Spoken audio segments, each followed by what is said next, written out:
Right, ఇప్పుడు హైదరాబాద్లో టీచర్లతో CM Revanth Reddy భేటీ అయ్యారు. ఇప్పుడు అలా చూద్దాం. మీరు ఆశించినంత మేరకు వేళ చేసినా లేదా అంటే భిన్నాభిప్రాయాలు ఉండొచ్చు. ఏ అనుభవం లేకుంటేనే నేను ఆ గతంలో ఏ మంత్రి చేయలే.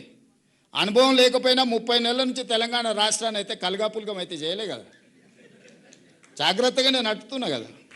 మరి ప్రభుత్వంలో మీరు చదువు చెప్తే చదివిన ఒక స్టూడెంట్ ఈరోజు తెలంగాణ రాష్ట్రాన్ని దారిలో పెట్టగలుగుతున్నాడు, పరిపాలన అందిస్తున్నాడు. ఈ దేశంలో చాలామంది ముఖ్యమంత్రులు లేకపోతే ఈ దేశ ప్రధానమంత్రి వచ్చినప్పుడు కూడా నాతో కలిసి పనిచేయి భవిష్యత్తు బాగుంటుంది అనే పరిస్థితి వచ్చిందని మీరు చెప్పిన చదివే కదా. నేనేం వేరే బయటికి పోలే కదా. ముఖ్యమంత్రి అయినాక పోయినా హార్వర్డ్ యూనివర్సిటీకి పోయినా. ఆ చదువు ఎట్లుంటుందో చూద్దాం మా గవర్నమెంట్ బడి కంటే అని. కానీ మీరు ఇచ్చిన ఫౌండేషనే అక్కడ నాకు పనికొచ్చింది. నేను కూడా రీసెంట్గా ఎగ్జిక్యూటివ్ ఎడ్యుకేషన్ కోసం హార్వర్డ్ పోయి వచ్చిన. ఈ దేశంలో నాకు తెలిసి మరి ఎవరైనా ముఖ్యమంత్రులు పోయినో పోలేదో నాకు తెలియదు, పెద్దలు కేశవరావు గారు చెప్పాలా. ఇప్పుడున్న ఎడ్యుకేషన్ సిస్టమ్ మిమ్మల్ని పంపించడమే కాదు, as a state chief minister నేను కూడా వెళ్ళి చూసిన అసలు ఏంది. హార్వర్డ్ నుంచి గొప్ప గొప్ప మేధావులు వస్తారు, నోబెల్ గ్రహీతలు వస్తారు, యూనికాన్స్ వస్తారు అని అంటే చూద్దాం అది కూడా అని. మీరు ఎట్లయితే 5 రోజులు మార్నింగ్ టు ఈవినింగ్ ఉందో same exact morning 9 to evening 7 5 days continuous, ½ an hour lunch break, కంప్లీట్గా కూర్చొని వచ్చిన క్లాస్లో నేను. చూద్దాం చదువు ఎట్లుంటుందో అని. చదువుతో పాటు క్రమశిక్షణను కూడా నేర్పుతుంది క్లాస్ రూమ్. క్రమశిక్షణ లేనోడు జీవితంలో ఎందుకు పనికిరాడు, ఎందుకన్నా పనికొచ్చినా తాత్కాలికమే. తెలివి తక్కువ క్రమశిక్షణ ఉంటే ఎక్కువ పని చేయొచ్చు. తెలివి ఎక్కువ క్రమశిక్షణ లేకపోతే సరైన సమయానికి వాడు అక్కడికి రానే రాడు. దానివల్ల ఏం ఉపయోగం. మహామేధా ఉంటాడు కానీ పరీక్ష రోజు పరీక్ష రాయకపోతే ఏమవుతాడు.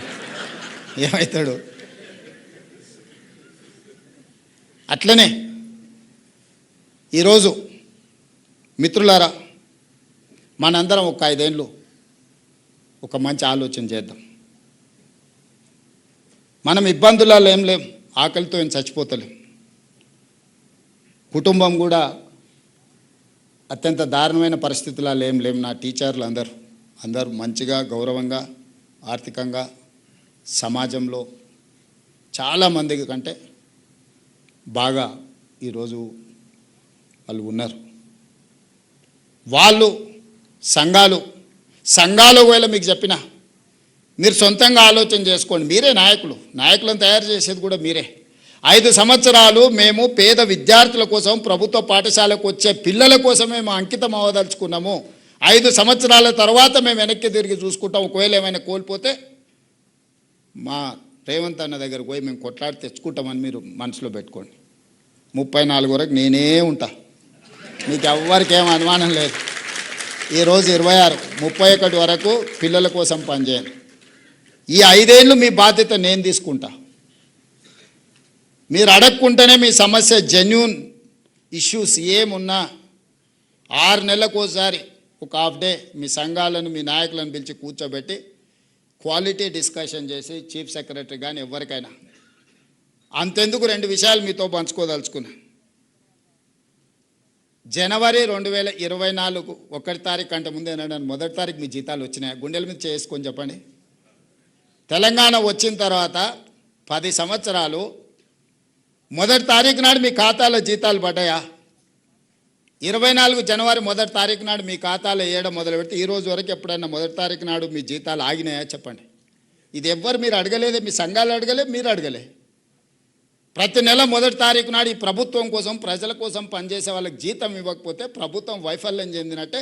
ప్రభుత్వానికి నాయకత్వం వహించిన ఎవరి కుర్చీలున్నా వాళ్ళు విఫలం చెందినట్టే అని ఒక నైతిక బాధ్యత తీసుకొని ప్రతి నెల 1వ తారీఖు నాడు మీ ఖాతాలో జీతాలు వేస్తున్నారు. మీ పిల్లల చదువుల కోసం మీ ఇళ్ళ కోసం లోన్ తెచ్చుకుంటే మీ చెక్స్ డిజాయినర్ అయి మీ సిబిల్ స్కోర్ పాడైపోయి మండి పద్దుల కింద మీ ఖాతాలు మారి బ్యాంకుకి వెళ్తే మీకు అప్పు పుట్టని పరిస్థితి ఉండే. ఈరోజు రెగ్యులేట్ చేసుకుంటూ వచ్చిన కదా. ఈరోజు అవుట్సోర్సింగ్ కాంట్రాక్ట్ వాళ్ళని కూడా రెగ్యులేట్ చేయమని చెప్పిన కదా. ఒకప్పుడు పాఠశాలలో ఊడ్చుకునేది మీరే, తుడుచుకునేది మీరే, గంట కొట్టుకునేది మీరే. అవునా? నేను రాగానే అమ్మ ఆదర్శ పాఠశాల పెట్టి సంఘాలకు బాధ్యత ఇచ్చి ఊడ్చే తుడిచే పని నుంచి మీకు విముక్తి కలిగించిన కదా. టీచర్ అనేవాడు క్వాలిటీ చదివియడానికి వచ్చిన ఊడవనికే తూడవనికే గంట కొట్టనికే కాదు. మీకున్న అనుభవాన్ని పిల్లలకు ఉపయోగించాలనేది నా ఆలోచన. పిల్లల బట్టలు కావచ్చు, డైట్ ఛార్జెస్ 10 సంవత్సరాలు పెంచకపోతే నేను వచ్చి 40% పెంచిన. కాస్మెటిక్ ఛార్జెస్ 16 ఇయర్స్ పెంచకపోతే నేను వచ్చి 210% కాస్మెటిక్ ఛార్జెస్ పెంచిన పేద పిల్లలకు. ఏవేమి చేయగలమో స్కూల్స్లలో రిఫార్మ్ తీసుకొచ్చినాం. ఈరోజు మనం సెంట్రల్ కిచెన్స్ డిజైన్ చేసి ఎంత బెస్ట్ బ్రేక్ఫాస్ట్ ఇవ్వడానికి ప్రయత్నం చేస్తున్నాం. ఒకరోజు పాలు, ఇంకొక రోజు రాగి జావా, ప్రోటీన్ ఫుడ్ ఇవ్వాలని ఈరోజు మనం ప్రయత్నం చేస్తున్నాం. వాళ్ళే కాదు, 1,50,000 ఉండే టీచర్లకు, లెక్చరర్స్ కూడా బ్రేక్ఫాస్ట్, లంచ్ అఫీషియల్గా మిమ్మల్ని కూడా ఇందులోనే మీరు కూడా ఉదయమే ఇంటి దగ్గర మేడం కోపం వచ్చి బ్రేక్ఫాస్ట్ పెట్టకపోతే మా సోదరులు స్కూల్కి వచ్చి తినొచ్చు అని పెట్టిన కదా. ఇవన్నీ కూడా కన్సర్న్తో, హ్యుమానిటీతో చేస్తున్నా నేను. ఇదేదో అధికారం ఉంది కాబట్టి అథారిటేటివ్ డెసిషన్స్ కావివి. ఒక మానవీయ కోణంలో ఆలోచన చేస్తున్నాం. మనిషికి సంబంధం ఉండాలి, మనిషికి మీద ఒక మనిషికి విశ్వాసం ఉండాలి. మానవ సంబంధాలే ఈ దేశాన్ని నిలబెట్టిన 1000 సంవత్సరాలైనా. యుద్ధాలు జరిగినా, రాజ్యాలు కోల్పోయినా మానవ సంబంధాల మీదనే జరిగినాయి కదా ఇవన్నీ. అభివృద్ధి చెందిన దేశాలు ఏవైనా ఉన్నాయంటే, మానవ సంబంధాలు లేని దేశాలు ఏవైనా అభివృద్ధి చెందినా అవి నిలబడ్డాయా? ఈరోజు మానవ సంబంధాలను పునరుద్ధరించాలి. విద్యార్థులకు టీచర్ల మీద గౌరవం ఉండాలి, విద్యార్థులకు తల్లిదండ్రుల మీద ప్రేమ ఉండాలి. ఈ హ్యూమన్ కనెక్టివిటీ కోసం నేను చేస్తున్న ప్రయత్నం. ఒకప్పుడు మేము 7 మంది అన్నదమ్ములో ఒక సిస్టర్, 2-3 రాత్రికి ఇంటికి వచ్చిన రాకపోయినా మా అమ్మకి ఏదో పిల్లగాడు రేపు వస్తాడులే అనుకునేది. ఇప్పుడు మీకు ఉన్నది ఒకడే పిల్లగాడు. వాడు 5 నిమిషాలు రాకపోతే మీరు ఎంత హైరాణ పడుతారో మీరు చూస్తలేరా? 2 పిల్లలు రేర్. 90% మేమిద్దరం మాకొక్కరు అనే స్లోగన్ వచ్చింది. మరి ఆ పిల్లల మీద మనం ఇంత ఫోకస్ పెడుతున్నప్పుడు వాడిని తీసుకొని పోయి హాస్టల్లో వేసినాం అనుకో, హాస్టల్లో పిల్లల్ని జమ చేసిన తర్వాత ఇంట్లో చిన్న చిన్న సమస్యలు కూడా భార్యాభర్తల మధ్యలో మనస్పర్ధలు తీసుకొస్తాయి. పిల్లలు ఉంటే kids and pets are stress busters. పిల్లలు మానసికంగా మనల్ని ఉత్తేజపరుస్తారు. పిల్లలు ఉండడం వల్ల భార్యాభర్తల మధ్యలో కీచులాటలు తక్కువ ఉంటాయి. ఇంటి ఆయన కూడా సాయంత్రం తొందరగా ఇంటికి వస్తాడు. అదే పిల్లల్ని హాస్టల్లో వేస్తే ఏదో ఒక ఇష్యూ చిన్నదో పెద్ద అంతా నేనైతే మిడిల్ క్లాస్, 90% మీరు ఉన్న వాళ్ళు అందరూ మిడిల్ క్లాసే.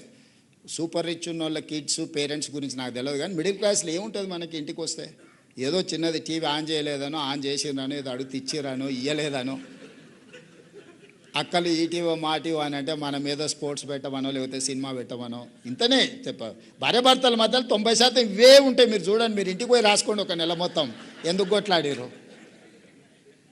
ఇంతమించి ఏముంటుంది? ఏమో మనకేమో 100 ఎకరాల భూములు ఉన్నాయి, దాన ధర్మాలు చేస్తున్న దాని మీద కొట్లాడతామా, లేకపోతే వజ్రాలు ఉంటే రోడ్డు మీద ఇసిరేస్తున్నాం అని కొట్లాడుకుంటే ఏముంటుంది? ఇవాళ మనం ఏదో చికెన్ వండమంటే లేదు వంకాయ వండుతా సర్దుకో అంటుంది. నేనేదో చికెన్ తినాలంటే ఆదివారం నువ్వు వంకాయ వండుతా అంటావు అంటే, ఆమె కోడి లేదు పోయి తేవాలంటే కష్టం, ఇంట్లో వంకాయ వండి పెడతా అంటుంది. ఇదే పెద్ద సమస్యకు దారితీస్తుంది. ఇవన్నీ కూడా మధ్యతరగతిలో ఉండే చిన్న ఈ సమయంలో పిల్లలు మనతో ఉంటే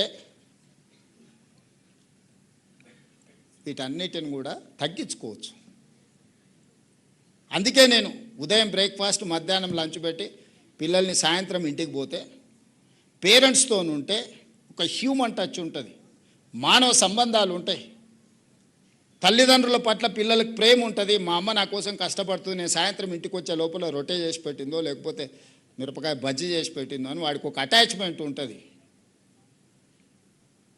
హోటల్లో తింటే మోటార్లో వండుకుంటామంటే ఏముంటుంది? Mechanical life. నేను ఆ మధ్యలో ఎప్పుడో నవ్వుకుంటా చెప్పిన పాసింగ్ రిమార్క్ కింద, చిన్నగా ఉన్నప్పుడు పిల్లల్ని మనం హాస్టల్లో చేరుస్తే వాళ్ళు పెద్దగా అయినాక మనల్ని ఓల్డ్ ఏజ్ హోమ్లో వాళ్ళు చేస్తారు.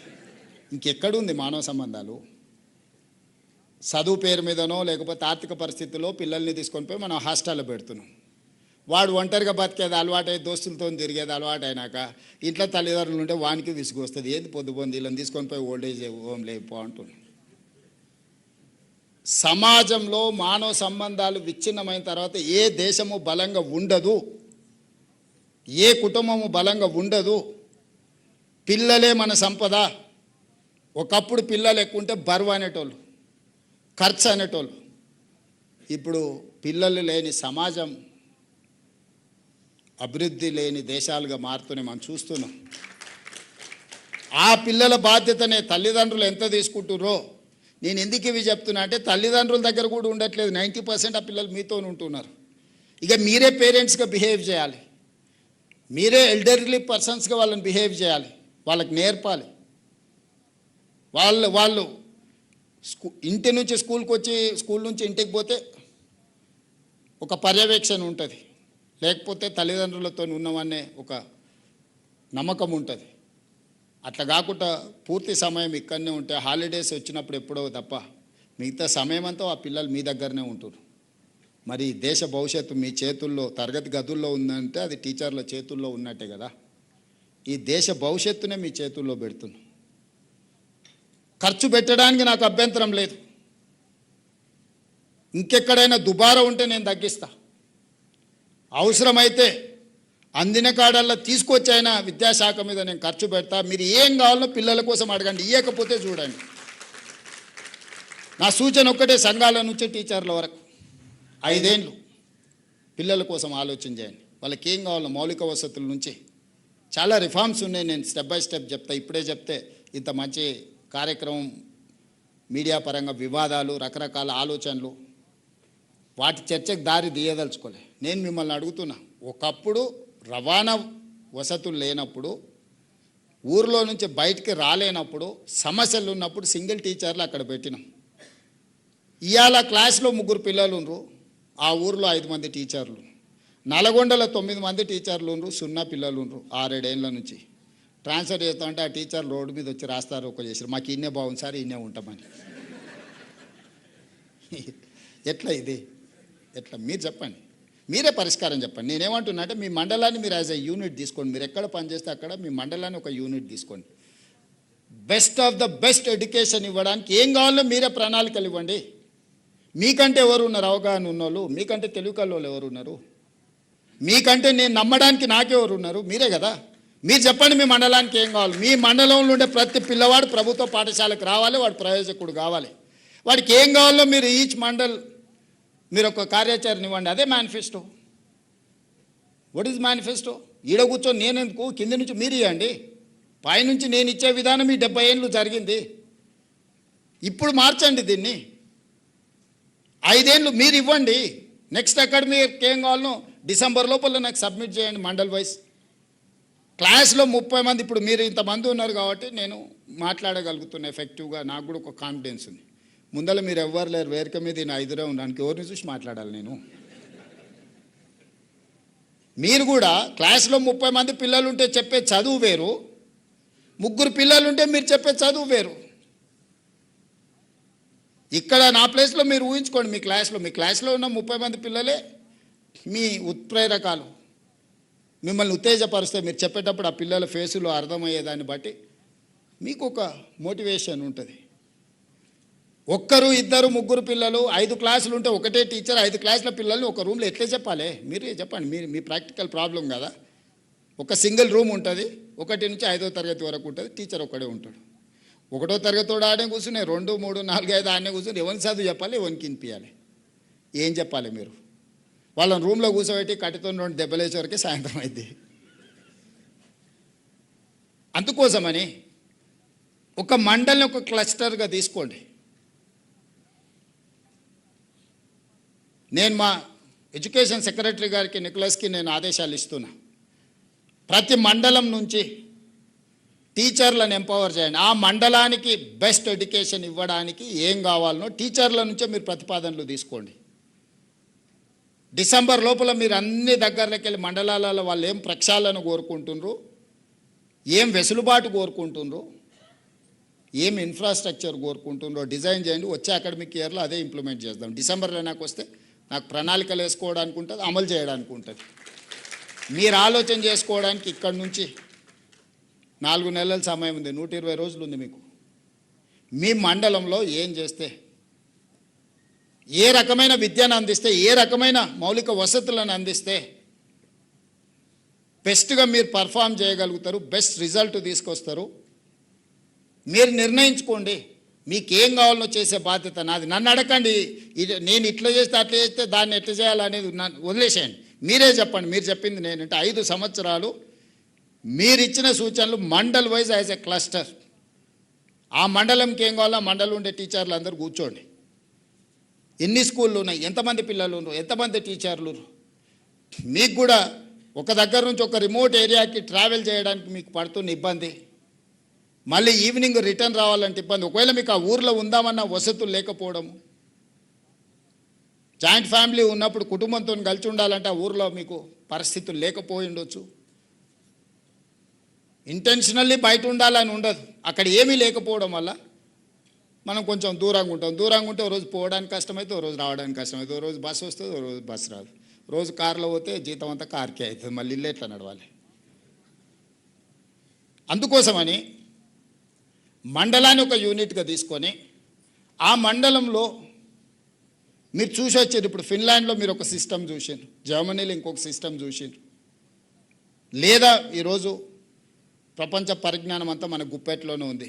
నెట్ అండ్ ఇంటర్నెట్ అండ్ మన మొబైల్లోనే 90% మనం తెలుసుకోవడానికి ఉంది. మీరు ప్రణాళికలు సిద్ధం చేసుకోండి. ప్రభుత్వానికి ఒక కట్ ఆఫ్ డేట్ పెట్టుకొని ఒక వెబ్సైట్ క్రియేట్ చేయ యోగిత గారు. ఆ వెబ్సైట్లో వాళ్ళతోని ఇన్పుట్ తీసుకొని మండల్ వైజ్ దాంతో మనం ఏం చేయాలనేది ఒక నిర్ణయానికి వద్దాం. రెండవది మా శాంతకుమార్ గారికి కూడా నా సూచన, మనం రీసెంట్గా అపాయింట్ అయిన గ్రూప్ 1 అండ్ గ్రూప్ 2కి ఇక్కడనే ఫౌండేషన్ క్లాసెస్ ఇచ్చి వాళ్ళకి ట్రైనింగ్ ఇచ్చి ఎక్స్పర్ట్స్ని అందరితో వాళ్ళను ఇక్కడ మనం ఎంగేజ్ చేసినాం. డేస్ టుగెదర్ స్టేట్లో ఉండే టీచర్లకు కూడా ఇక్కడ మనం ఫౌండేషన్ కోర్స్ ట్రైనింగ్ ఇద్దాం. Best of the best training ఇక్కడ అకామిడేషన్ ఇచ్చి వాళ్ళకి ట్రైనింగ్ ఇస్తాం, వాళ్ళకు ఒక ఎక్స్పోజర్. మనం ఎక్కడైతే ఫోకస్ చేయాలనో అక్కడ చేస్తలేం. మరీ చెన్నారెడ్డి హ్యూమన్ రిసోర్స్లో మీరు సెలెక్ట్ చేసుకొని రూరల్ ఏరియాల నుంచి టీచర్స్ని తీసుకొచ్చి 1 week or 10 days foundation courses ఎట్లా చెప్పాలి, ఎడ్యుకేషన్లో లేకపోతే స్కిల్లో వస్తున్న చేంజెస్ ఏంది, ప్రపంచంలో ఏం అవసరాలు ఉన్నాయి, మన దగ్గర నుంచి కాదు బయట నుంచి కూడా గెస్ట్ లెక్చరర్స్ని పిలవండి. Will spend something. మనోళ్ళందరిని అక్కడికి పంపించడం ఒక మార్గం, అక్కడ ఉన్న వాళ్ళని కొందరిని ఇక్కడికి తెచ్చి వాళ్ళతో మన వాళ్ళకి ఒక ఓరియంటేషన్, ఒక ఫౌండేషన్ కోర్స్ ఇప్పించడం రెండో మార్గం. మూడవది, మనం ప్రతిసారి ఐఏఎస్లను ఐపీఎస్లను విదేశాలకు స్టడీ లీవ్ కింద ఇచ్చి పంపిస్తున్నాం. ఐఏఎస్లతో పాటు ఈక్వల్గా టీచర్లను కూడా సంవత్సరానికి ఒక 10-15 మందిని సంవత్సరం మొత్తం విదేశాలు పోయి చదువుకోవడానికి ప్రభుత్వం నుంచి పాలసీని అమైండ్ చేయండి.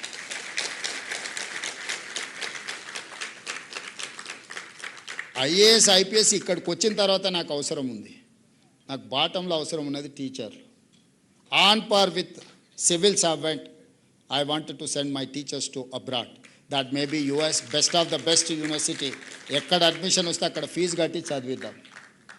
Harvard, Stanford, whatever it is, ఏది ఉన్నా వాళ్ళని అక్కడ పంపించి సంవత్సరానికి ఒక 10 మందినో 12 మందినో మనం స్పాన్సర్ చేసి మనం టీచర్స్ని పంపించి వాళ్ళకు ఒక ఇన్స్పిరేషన్. ఆ కాంపిటీషన్లో ఆ 10 మందిలో నేను ఉండాలి అనుకుంటే వాళ్ళలో పట్టుదల పెరుగుతుంది. బెస్ట్ పర్ఫార్మర్స్, కెరీర్ ఇదే అనుకున్న వాళ్ళను, ఒక గొప్ప టీచర్గా గుర్తింపు రావాలనుకున్న వాళ్ళను విదేశాలకు పంపించి ఒక నాణ్యమైన ఎడ్యుకేషన్ విధానాన్ని వాళ్ళకి నేర్పిద్దాం.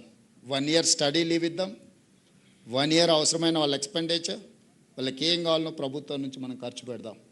వాళ్ళు ఉండాల్సిందల్లా పట్టుదల.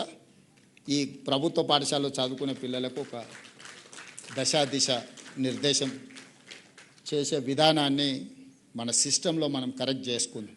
ఎందుకంటే మనం జాబ్ ఇస్తున్నాం, వదిలేస్తున్నాం వాళ్ళని. వాళ్ళు చేసిండ్రా చేయలేదా, వాళ్ళ అవసరాలు ఏమున్నాయి, వాళ్ళ కష్టాలు ఏమున్నాయి, వాళ్ళు ఫర్దర్గా ఏమన్నా చదువుకోవాలనుకుంటురా మనం ఎప్పుడు మన ప్రాధాన్యతలో లేదు. ప్రాధాన్యతను తిరగరాయండి. నాకు ఫౌండేషన్ బలంగా ఉంటే ఎన్ని ఫ్లోర్లు అయినా కడతా, అదే చక్కగా లేకపోతే పైన ఏం కడతా నేను. కాబట్టి నేను ఫౌండేషన్, ఎడ్యుకేషన్ అనేది foundation for my state. Next floors అనేది skill. These 2 are 2 eyes for me. జనరల్గా ఏదో చెప్పేసినాం, స్కూల్కి పంపించినాం, సర్టిఫికేట్ ఇచ్చినాం, సంవత్సరానికి 1,10,000 మంది ఇంజనీరింగ్ గ్రాడ్యుయేట్ సర్టిఫికేట్ తీసుకొని వస్తారు. మీరు ఆ పిల్లలకి అప్లికేషన్ ఇచ్చి వాని ఉద్యోగం కోసం అప్లికేషన్ ఫిలప్ చేయమని నేను కాదు, మీరు టీచర్లకు మీకే చెప్తున్నాను. మీరు వాళ్ళని పిలిచి ఇంజనీరింగ్ సర్టిఫికేట్ తీసుకొని వచ్చి మీరు చదువు చెప్తున్న ఊరిలో ఉన్న పిల్లలు పిలిపించి ప్లెయిన్ పేపర్ ఇచ్చి ఒక జాబ్ కోసం అప్లికేషన్ ఫిలప్ చేయమని. ఇది క్రిమినల్ వేస్ట్. వాడు ఇంజనీరింగ్ చదువుకున్నాను చిన్న జాబ్ కోడు, స్కిల్స్ నేర్చుకోడు. తల్లిదండ్రులు మా పిల్లోడు ఇంజనీరింగ్ అయింది ఉద్యోగం అంటారు, నా దగ్గరకు వస్తుంటారు కాన్స్టిట్యున్సీ నుంచో బంధువులు, మావాడు ఇంజనీరింగ్ చదివింది, పెద్ద చదువు చదివింది సార్ అంటారు. పేరెంట్స్కి తెలియదు కదా ఏం పెద్ద చదివినా అంటే, ఇక్కడ సార్కి ఎప్పుడు నీ పెద్ద చదువు అంటారు. సరే ఏం చదివినా అంటే ఏదో కాలేజీలో ఇంజనీరింగ్ ఏదో చదివినా అంటాడు. ఓకే ఫైన్, ఏంద్రా ఎక్కడుంది ఉద్యోగం అంటే నాకేం తెలుసు సార్ అని. మరి నాకేంటి తెలుసు సార్ అంటే, నీ దగ్గర ఇంతమంది ఐఏఎస్లు ఉన్నారు కదా సార్, వాళ్ళని అడిగితే చెప్తాడు అంటాడు. అంటే వాడికి ఉద్యోగం ఎక్కడ దొరుకుద్దో, నేను ఎవరికి చెప్తే ఉద్యోగం వస్తుందో కూడా వాడు తీసుకొని రాడు. అన్నీ నువ్వే చూసుకొని నాకు ఉద్యోగం ఈసారి అంటాడు. ఇది సాధ్యమా? అంటే నేను అనేది ఆ పిల్లల్ని తప్పు పట్టడం లేదు, వాళ్ళని మనం తయారు చేయలేకపోతున్నాం. నేర్పితే ఎందుకు నేర్చుకోడు? అందుకే ఈరోజు గవర్నమెంట్ ఇంజనీరింగ్ కాలేజ్లో 24,000 మంది స్టూడెంట్స్ ఉన్నారు. 19 ఇంజనీరింగ్ కాలేజ్లో, 22 ఇంజనీరింగ్ కాలేజ్లో ఉన్నట్టున్నాయి. 24,000 స్టూడెంట్స్ ఉన్నారు. First 2 years in basic education what ever local, next 2 years వాళ్ళ స్కిల్ నేర్పడానికి విదేశాలకు పంపించడానికి ఈ పిల్లలు ఎవరెవరు ఉన్నారో, ప్లస్ అంబేద్కర్ ఓపెన్ యూనివర్సిటీలో జర్మన్ ఈ లాంగ్వేజెస్ మీద కూడా మనం పెడుతున్నాం. క్లియర్గా పిల్లలకి లాంగ్వేజ్ నేర్పి వాళ్ళకు ఇంజనీరింగ్ కాలేజ్ గవర్నమెంట్లో చదువుకుంటే ఉద్యోగం వస్తుందనే నమ్మకం, సొంతంగా ఉపాధి చేసుకోగలుగుతాం అనే నమ్మకం కలిగించేటట్ల ఇంజనీరింగ్ కాలేజీలను కూడా మనం ప్రక్షాళన చేయాలి. మన ఓరియంటేషన్ మారినంత వరకు ఇది మారదు. As a political executive I have to take responsibility. అందుకే ఈరోజు విద్యాశాఖ నా దగ్గర పెట్టుకున్నా. చాలామంది గతంలోనైనా సాగునీరు పెట్టుకున్నాడు, 80,000 పుస్తకాలు చదివాడు, కాళేశ్వరం కట్టాడు, 3 ఏళ్ళలో కూలేశ్వరం అయింది. నేనేం తీసుకోలేదే, అది రెవెన్యూ ఏం తీసుకోలేదు. అంతకుముందు రెవెన్యూ వాళ్ళ దగ్గర ఉన్నాడు, రెవెన్యూ నా దగ్గర లేదే, ఫైనాన్స్ నా దగ్గర లేదే, ఐటీ అండ్ ఇండస్ట్రీస్ నా దగ్గర లేదే. ఏం తీసుకున్నాను నేను? విద్యాశాఖ తీసుకున్నా. రోజు తిట్లు తినాలి, కానీ ఆ తిట్లు పడకుండా ఉండాలంటే కాపాడాల్సింది మీరే. లేదు అంటే మీరు అందరు కలిసి తీర్మానం అనేది ఎవరు